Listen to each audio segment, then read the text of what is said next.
Bismillahirrahmanirrahim. Assalamualaikum warahmatullahi taala wabarakatuh. Hari ini pembelajaran kita adalah pelajaran 5, prinsip pandangan hidup Islam. Okey, standard pembelajaran 15.1 iaitu menyatakan pengertian Rabbaniyah, Syumuliyah, Waqi'iyah, Alamiyah, Tabat dan Murunah. Rabbaniyah adalah ketuhanan, iaitu kata kunci bagi Rabbaniyah adalah ketuhanan. Pengertian Rabbaniyah adalah segala hukum, konsep, prinsip, nilai dan peraturan yang terkandung dalam Islam adalah bersumberkan wahyu Allah Subhanahu wa taala. Ustazah ulang, pengertian Rabbaniyah adalah segala hukum, konsep, prinsip, nilai dan peraturan. Manakala Syumuliyah, kata kunci bagi Syumuliyah adalah sempurna atau lengkap, iaitu pengertian Syumuliyah ialah lengkap, iaitu agama Islam yang dibawa oleh Nabi Muhammad sallallahu alaihi wasallam lengkap dan sempurna serta meliputi dunia dan akhirat. Alamiyah, kata kunci bagi Alamiyah adalah sawajagat, iaitu Islam adalah agama yang sesuai bagi semua manusia tanpa mengira bangsa, tempat dan zaman. Okay, itu adalah alamiah. Manakala waqi'iyah adalah realiti, iaitu Islam adalah agama yang praktikal, iaitu mampu dilaksanakan oleh semua manusia. Manakala tabat, kata kunci bagi tabat adalah tetap dan teguh. Pengertiannya adalah perkara yang tetap tidak boleh diubah dasar prinsip serta pelaksanaannya menurut Islam. Jika benda itu adalah haram, maka dia adalah tetap haram, tidak boleh berubah, yang itulah kita panggil dia adalah tabat. Manakala muruna adalah luis ataupun ancal, iaitu muruna ini boleh berubah mengikut kesesuaian namun masih tetap pada prinsip asasnya. Contoh, seorang wanita boleh berfashion mengikut peredaran zaman, tapi mestilah mengikut kepada prinsip asasnya itu, iaitu menutup aurat.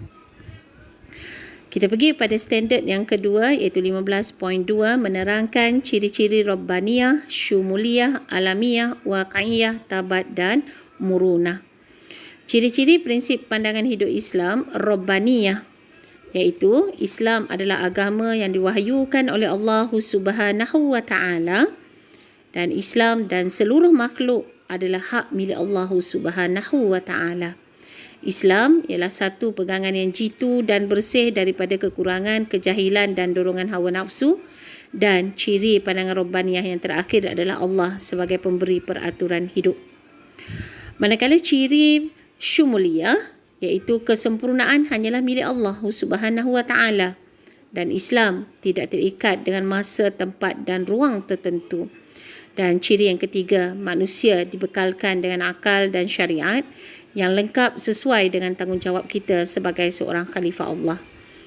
Manakala ciri alamiyah, kedudukan manusia adalah sebaik-baik kejadian. Kedudukan kita manusia adalah sebaik-baik kejadian, dan nilai keadilan Islam itu adalah bersifat sejagat.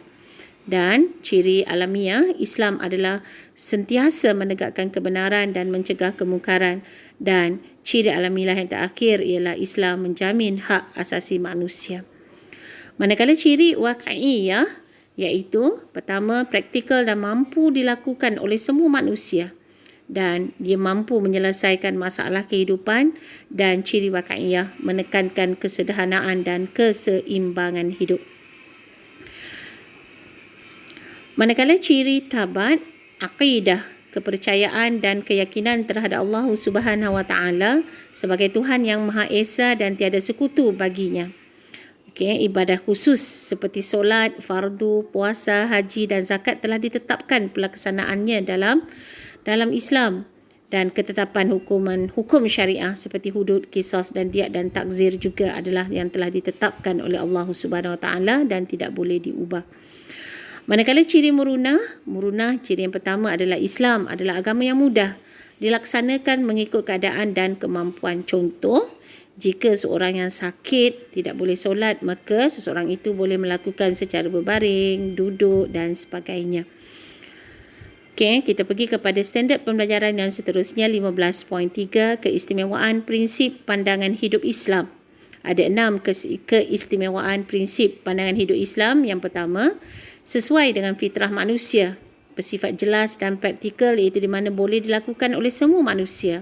Dan keistimewaan prinsip pandangan hidup Islam sesuai dengan peranan manusia sebagai khalifah Allah Subhanahu wa taala, dan keseimbangan di antara dunia dan akhirat, dan mementingkan budaya ilmu, dan dia adalah rahmat bagi sekalian alam. Itu adalah 6 keistimewaan prinsip pandangan hidup Islam. Kita pergi standard yang seterusnya 15.4, kepentingan mengamalkan prinsip hidup Islam dalam kehidupan seharian. Pertama, kita pergi kepada kepentingan Rabbaniyah.